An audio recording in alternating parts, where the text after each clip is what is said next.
सभी को नमस्कार। दोस्तों, आज आपके सामने एक ऐसा रिसर्च लेके आया हूँ जो आपके बहुत ही काम आने वाला है यूपीएससी प्रीलिम्स एग्ज़ाम में। और आज जैसे मैं इकोनॉमिक्स पढ़ रहा था, तो जैसे मैंने हमेशा आप लोगों को कहा है कि यार आप बेसिक चीज़ों पर अपना काम करो। जब तक आप बेसिक चीज़ें कवर नहीं कर लेते हो हर एक सब्जेक्ट की, चाहे आपका ज्योग्राफी हो, पॉलिटिकल साइंस हो या हिस्ट्री हो, सभी का बेसिक करना आपको बहुत ज़रूरी है। इसी तरह जैसे मैं आज इकोनॉमिक्स के कुछ एनसीईआरटी देख रहा था जो मैंने पहले पढ़ी थी। आपको पता है कि जैसे 4 बार मेरा प्री निकला, 3 बार इंटर तक पहुँचा हूँ, तो मेरी तैयारी का स्तर हमेशा आप कह सकते हो ठीक-ठाक रहता है। तो जो मैंने पहले पढ़ा है उन्हीं को मैं ज़्यादा रिवाइज़ करता हूँ। इसी दृष्टिकोण से आज मैं इकोनॉमिक्स की कुछ एनसीईआरटी पढ़ रहा था। 2 एनसीईआरटी है जो मैं आपको इस वीडियो में बताऊँगा।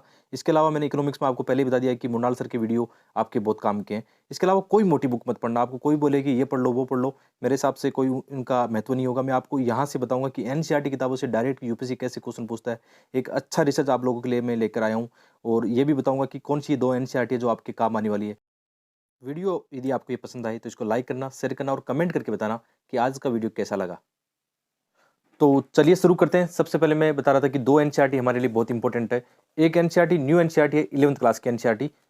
तो ये जो एनसीईआरटी है वो मेंस के हिसाब से अच्छी है। मेंस के अंदर जो भी हमारे टॉपिक है उसमें काम आती है, लेकिन ये प्री में भी काम की है। तो मेरी राय में आप क्या करोगे, 2 एनसीईआरटी पढ़ना। एक तो नई वाली 11वीं क्लास की एनसीईआरटी है, ठीक है, हिंदी इंग्लिश दोनों में आती है। और एक एनसीईआरटी है ओल्ड एनसीईआरटी। ये समष्टि अर्थशास्त्र एनसीईआरटी है, इंग्लिश हिंदी दोनों में आती है। ये ओल्ड एनसीईआरटी है इसलिए आपको थोड़ा-सा ये मुश्किल मिलेगा, ऑनलाइन मिलना मुश्किल होगा इसका। थोड़ा आप सर्च करो, टेलीग्राम में सर्च करो या फिर आप किसी भी बुक डिपो से मँगवा सकते हो। मैंने पहले भी आपको राजेश जी के बारे में बताया कि आप वहाँ से मँगवा सकते हो। मैं यहाँ पे दोबारा से नंबर दे दूँगा उनके। तो ये ओल्ड वाली एनसीईआरटी जब भी आपको मँगवाना हो तो आप राजेंद्र नगर या मुखर्जी नगर में आपको मिल जाएगी आराम से, वहाँ से मँगवाना। ठीक है, पढ़ना चाहिए क्योंकि ज़्यादा नहीं पढ़ने, इसमें 30-40 पेज है जो हमारे काम के हैं। अभी मैं बताता हूँ कि कैसे काम के हैं। ठीक है, अभी मैं पढ़ रहा था, अक्सर मैं यही करता हूँ कि 4-5 जो चैप्टर है, यहीं से पढ़ता हूँ जो इम्पोर्टेंट है। और बाद में जैसे आपको मैंने कई बार बताया कि मुन्नाल सर के जो वीडियो हैं वो हमारे काम के, चाहे भी हिंदी मीडियम से हो तो भी वो वीडियो देखो, आपको आराम से समझ में आएँगे, ठीक है। तो जैसे यहाँ पे मैं आपको अभी जो चैप्टर बता रहा हूँ वो ये मुद्रा और बैंकिंग वाला चैप्टर है जो आपके ओल्ड एनसीईआरटी में मिल जाएगा। और यहाँ से यूपीएससी इतने क्वेश्चन पूछती है प्री में, जो अभी मैं आपको एकदम दिखाता हूँ। बिल्कुल आपको विश्वास होगा कि यार वास्तव में ऐसा होता है। तो सबसे पहले हम क्वेश्चन देखते हैं। ये मेरे पास पेपर जो है 2013 का पेपर है, ठीक है। 2013 के पेपर में देखते हैं, इसमें और भी बहुत सारे क्वेश्चन आए, लेकिन मैं आपको 2013-14 के क्वेश्चन दिखा के बताऊंगा कि इस चैप्टर से यूपीएससी ने कितने क्वेश्चन पूछे हैं और एकदम डायरेक्ट वही लैंग्वेज इस्तेमाल की है। जैसे यहाँ पे हम देखते हैं क्वेश्चन जो है,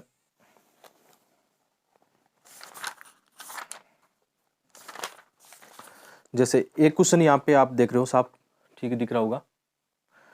निम्नलिखित में से कौन से मामलों में भारतीय रिजर्व बैंक वाणिज्यिक बैंकों को नियंत्रित करता है, ठीक है।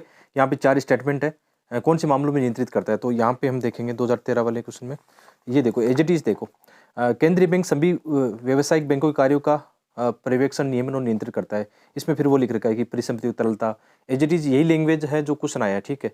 ऐसे ही जो बैंक दर वाला है कि यहाँ पे देखना आप 2013 बैंक दर में वृद्धि सामान्यतः इस बात का और संकेत करती है। ये सामान्य क्वेश्चन है, ये लगभग आप कर लेते हो, लेकिन एज इट इज यहाँ लिखा हुआ है कि बैंक दर की वृद्धि से क्या होगा 2013 में।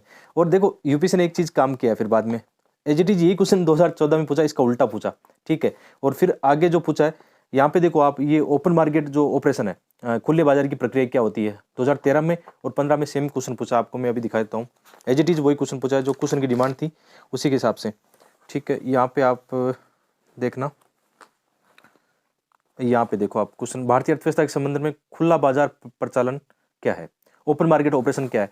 यहाँ पे एज इट इज वही पूछा है, यहाँ पे आप देख सकते हो। और ये क्वेश्चन फिर 2015 में दोबारा पूछा गया है। इसी तरह से हम देखें यहाँ पे, निम्नलिखित तरल परिसंपत्तियों पर विचार कीजिए। यहाँ पे 4 मतलब परिसंपत्तियां दी गई है, इनमें से ये बताइए कि तरलता का घटता हुआ क्रम कौन से ज्यादा तरलता है उस हिसाब से बताया गया, ठीक है। यहाँ पे आप स्टेटमेंट देख लेना, एज इट इज ये स्टेटमेंट आपको एनसीईआरटी में यहाँ पे देखने को मिल जाएगा।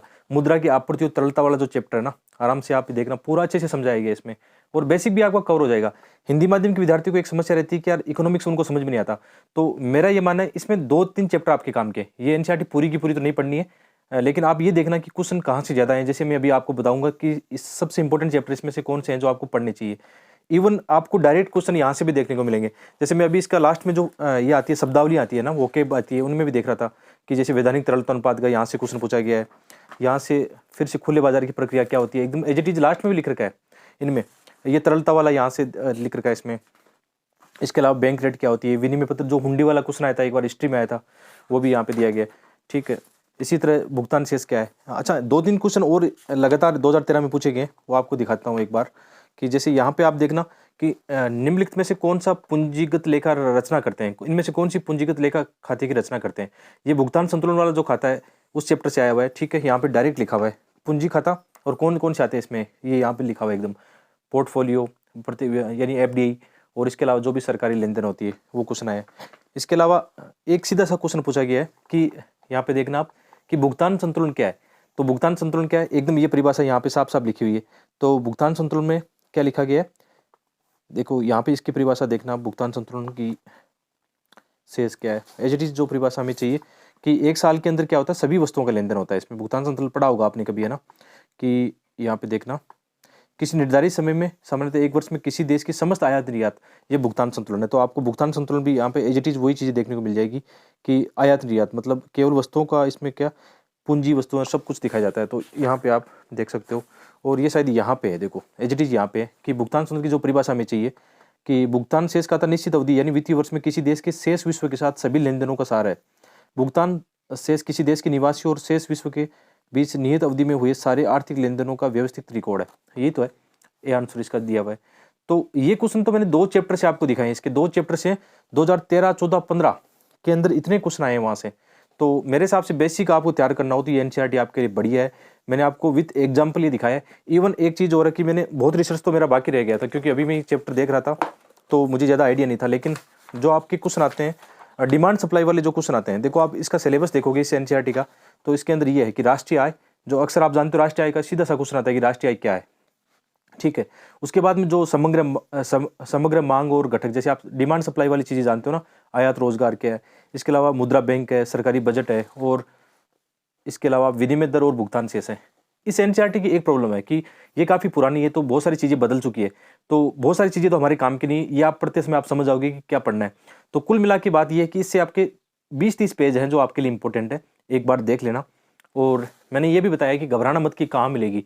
पहली कोशिश करो कि ये मतलब आपको टेलीग्राम पे मिल जाए, गूगल में सर्च करो समष्टि अर्थशास्त्र हिंदी में, इंग्लिश में शायद माइक्रो या मैक्रो इकोनॉमिक्स ऐसा कुछ बोलते हैं इसको, मैक्रो इकोनॉमिक्स हो गया ना, तो वो देखना, इंग्लिश में भी मिल जाती है एज इट इज। और नहीं मिले तो आप मुखर्जी या राजेंद्र में किसी भी बुक शॉप के बोलोगे ना, तो आपको वो ये पहुंचा देंगे, ऑनलाइन पहुंचा देंगे, या अमेजन पे हो सकता है मिल जाए। ठीक है, वहाँ पे आप देखना। मैं कोशिश करता हूँ यदि मुझे अमेजन पर इसका कोई लिंक मिलता है तो मैं वीडियो के डिस्क्रिप्शन में इसका लगा दूंगा, ठीक है, या कमेंट बॉक्स में पिन कर दूंगा इसको। कोशिश करता हूँ मिल जाए कहीं, तो आपके काम की है। और टाइम खराब नहीं होगा इससे, टाइम इसलिए खराब नहीं होगा कि मोटी नहीं, आप देखो कितनी पतली सी बुक है एकदम। और उनमें से भी मैंने बता दिया कि 30-40 पेज अपने काम के सिलेक्टिव आपको पढ़ना है, समझने के लिए पढ़ना है, बेसिक चीज़ों को कवर करने के लिए पढ़ना है। बहुत सारी चीज़ें बदल चुकी है तो हमारे काम की नहीं।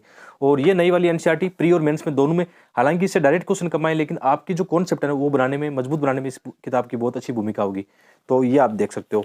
तो ये मैंने तो अभी तो रिसर्च आपके सामने थोड़ा सा दिखाया, बिल्कुल तो कोई ज़्यादा बड़ा रिसर्च किया नहीं था। नॉर्मल चीज़ें मुझे पता थी कि क्वेश्चन कहाँ से आते हैं, तो वो बताने की कोशिश की है। इसका मतलब एक चीज़ तो तय है, टॉपर्स ऐसे नहीं बोलते हैं कि आप है ना बेसिक मजबूत करो और एनसीईआरटी किताबों को ज़्यादा फोकस करो, ठीक है। लेकिन आपको ये पता होना चाहिए कि कौन सी एनसीईआरटी किताबें पढ़नी है, उनमें भी कौन से चैप्टर पढ़ने हैं, कौन से छोड़ने हैं। वो चीज़ आपको क्या बताएगी, मैंने कितनी बार कहा है कि जब आप तैयारी करते हो तो आपको इतना तो पता होगा ना कि आपको आपका गाइडलाइन क्या है। आपका गाइडलाइन है प्रीवियस ईयर के पेपर, और प्रीवियस ईयर के पेपर आपको ये बताएंगे, ठीक है, कि कैसे आपको अपनी दिशा को मजबूत रखना है, ठीक है। कहीं से नहीं खरीदना चाहो, आपको लगता है कि कोई 1 रुपया खर्च नहीं करना प्रीवियस ईयर के पेपर का, आप सीधे यूपीएससी की साइट पे जाओ, 10 साल के पेपर आपको मिल जाएंगे, वहाँ पे गूगल करो, वहाँ मिल जाएंगे, सब कुछ फ्री में है। 1 रुपया खर्च नहीं करना चाहते कोई बात नहीं, फ्री में पढ़ो सब कुछ, है ना। तो यही हमारी जर्नी का सार होता है, और यही मैं आप लोगों के साथ बताना चाहता हूँ आप लोगों को कि यार ऐसे पढ़ सकते हैं।